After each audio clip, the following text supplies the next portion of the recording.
Oke guys, selamat datang di Aceh Paris. Inilah bersama John.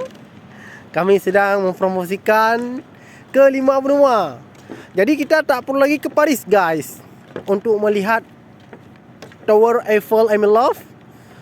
Tower Eiffel aku cinta itu Tower Eiffel yang ada di Paris. Kita cukup datang ke Lok Sudu, sudah ada tower juga. Tapi ini tower ini sangat mungil dan kecil guys. Seakan-akan kita sedang berada di Paris, tapi bukan. Ya, sungguh sangat indah.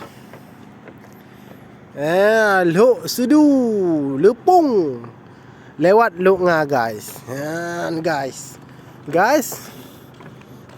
Tapi tidak bisa lagi ke sana guys, dikarenakan akibat ramai ulahnya tangan manusia. Jadi ini tidak bisa lagi kita langsung ke lokasinya guys, karena saking ramainya orangnya.